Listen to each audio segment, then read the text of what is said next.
My name is Wei-En. I am an associate professor at the Hong Kong Academy for Performing Arts. This year marks my 10th year teaching in Hong Kong. During this time, I have students local from Hong Kong as well as from all over China. My work has allowed me the privilege to have given master classes and work with performers in Taiwan, Malaysia, Singapore, Macau, China, Japan, etc. While many singers in these areas speak Chinese, after working with them closely, there are many challenges that become evident during these sessions. Each has a unique way of speaking. To get the best result and sounds from them, I've had to train my ears to listen for many intonations to be an effective coach. These vocal differences and skills to listen for are what I'd like to address today. First of all, the dialects. Officially, there are 8 different dialects in China, any of which might technically be their own language, depend on how you define it. Each of these 8 dialects contains their own subdialects and regional variations, many of which could officially count as a dialect too. For instance, I'm originally from Taiwan. On this small island, most people are bilingual or trilingual, speaking Mandarin Chinese, Taiwanese, and or Hakkanese. Plus, there are at least 16 different tribes of the Aboriginal Taiwanese, and each tribe has its own language, which is totally different from Chinese. In fact, these so-called Formosan languages are quite similar to the Austronesian or Malay-Polynesian language. Even when we speak Taiwanese in Taiwan, when I travel to different parts of the country, in the south or the center or eastern part, the accents and the vocabulary usages are quite different as well. Imagine if Taiwan is like this, which is like this, the size of the New Jersey state. China is 264 times bigger than us. Their dialects must have been even more complex than this. Here's where my job gets really interesting and challenging. Whenever I have a singer coming to work with me, I always like to know where they're from, not just because of my curiosity, but where they grew up can really affect how they sing and what difficulties they might face.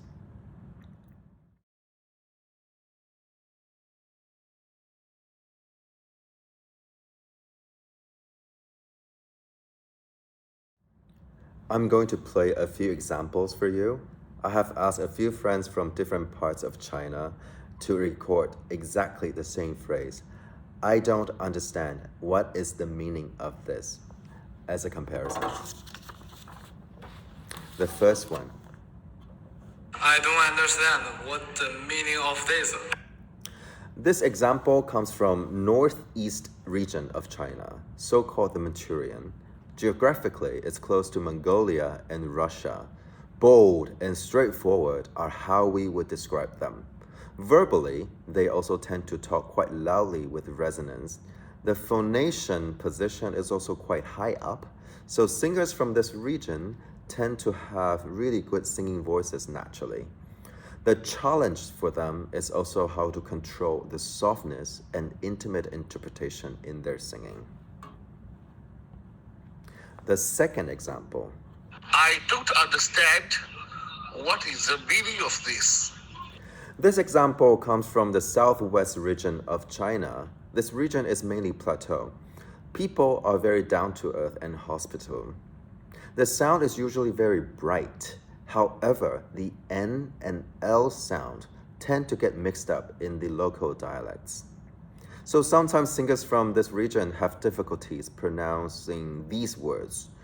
This problem doesn't just appear in this region. Actually, in Hong Kong, we also have a similar problem. For instance, the word you, Y-O-U, in Cantonese is pronounced nei, but sometimes it's been mispronounced as lei. The fast food chain restaurant we all know, McDonald's, in Hong Kong is pronounced Mak Dong Lo. But people tend to mix Chinese and English together and pronounce it as Mark don't know. The examples here are just to give you an idea that these N and L sounds differences are literally non-existent in people's concept here. The third example. I don't understand what is the meaning of this. This example is a singer from Southeast China. As you can probably hear, they tend to emphasize on each and every syllable in Chinese and in foreign languages as well. Southern people tend to be lazier in their tongues, and the position of their speech tends to be a bit further back in the throat as well. Just imagine talking with people from Louisiana and Georgia states. This tends to be the most common problem across the entire Chinese speakers, as the Chinese language is literally stressed on every syllable. So in order to bring out the lyrical and poetic lines of the text in singing, we have to work really hard on making the singers understand the flow of the Western languages. Furthermore, people from the Southeast need to work harder on projecting their voices.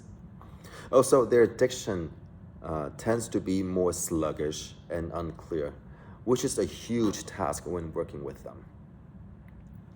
And just for fun, here is an example of a native Japanese speaking the same phrase.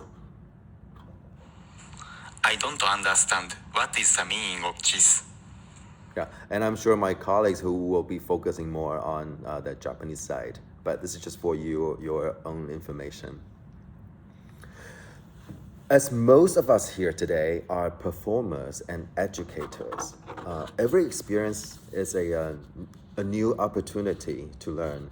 Many of these points also came from my experiences with different students. When trying to help a singer solve the problem, it's important to know what caused the problem. Then we can come up with the right remedy to help them. It is our role to guide them to more nuanced performances. How do we do this? Through the element that I like to conclude with: listen. The singers need to develop their ability to listen for the nano differences in sound, positions, timing, intonations, etc. And we as mentors need to listen to their needs and for them to understand our direction in order to find their own voices. Thank you very much, and I do hope you find the sharing interesting and useful.